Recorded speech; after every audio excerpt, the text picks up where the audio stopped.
मसीह खुदावंद में आज की सुबह आप सब पर सलामती हो। मैं पास्टर सुहेल जॉन एक बार फिर मॉर्निंग डिवोशन के साथ आप सबकी खिदमत में हाजिर हूँ। हम सीख रहे हैं मुर्दा ईमानदार कलीसिया के लिए बदबू का बाइस है। खुदा के लोगों, ईमानदार वही है जिसका किरदार, जिसका रवैया बेहतरीन हो और उसकी जिंदगी में से मसीह नजर आए।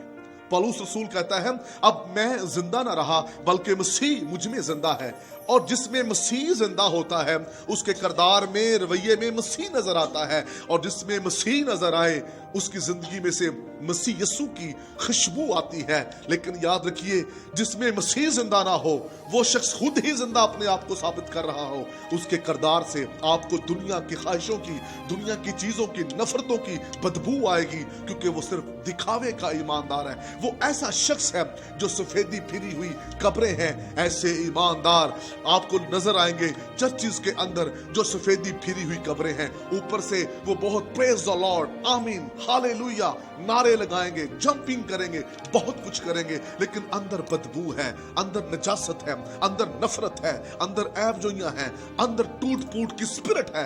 रीजन क्या है? क्योंकि वो जिंदा ईमानदार नहीं है।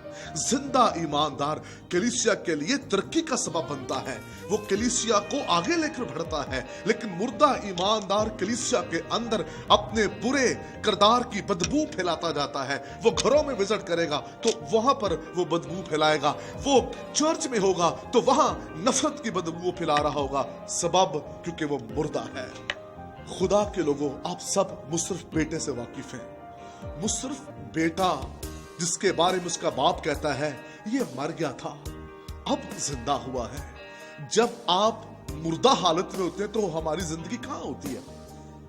मुर्दा हालत जब मुसरफ की थी तो वो उन दोस्तों के साथ था जो दुनियावी थे, दुनियादार, दुनिया की ख्वाहिशों में फंसे हुए, और मुसरफ भी उनमें जा फंसा और वही कुछ वो करने लगा, गुनाह की जिंदगी गुजारने लगा।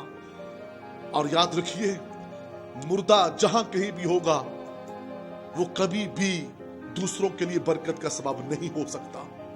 कलाम मुकद्दस के अंदर लिखा है, जब मुसरफ वापस लौट कर आया तो उसके बाप ने कहा ये मर गया था, अब जिंदा हुआ है। इसके लिए नई पोशाक का अरेंज किया जाए। पुरानी पोशाक उतारने की जरूरत है जिसमें बदबू है, जिसमें दुनिया की ख्वाहिशें हैं, दुनिया की चीजें हैं, उसे उतारने की जरूरत है। मुसरफ की वो पोशाक उतारकर जो फटी हुई थी, जिसमें दुनिया का जुल्म नजर आ रहा था, वो फट चुकी थी। वो उस पोशाक को उतारकर नई पोशाक उसे देने को था। कलाम मुकद्दस के अंदर लिखा है, उसके लिए रिंग, फिर से इख्तियार, उसके लिए पार्टी का अरेंज किया गया ताकि मेरा बेटा जो मर गया था अब जिंदा हुआ है और उसके किरदार की खुशबू पूरे महफिल में फैल जाए। खुदा के लोगों, ईमानदार जहां कहीं भी होगा उसके किरदार की खुशबू फैलेगी। इसलिए हमें मुर्दा कामों से बाज आना है। कलाम मुकद्दस के अंदर लिखा है, अपने मुर्दा कामों से तौबा करो। क्या हम सफेदी फिरी कब्रें तो नहीं? कहीं दिखावे के ईमानदार तो नहीं है? हमारी चर्च के अंदर हालत क्या है?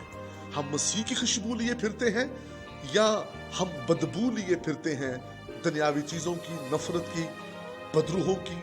अपनी जिंदगी पर जरूर गौर कीजिए। खुदा इस कलाम की वसीला से आप सबको बरकत दे। मेहरबान वफादार खुदा, आपकी सुन मिन्नत करता हूँ, तेरे कलाम की कुदरत से जिंदगियां बदल जाएं, मुर्दा ईमानदार फिर से बहाल हो और सारा जलाल आपको मिले, यीशु के नाम।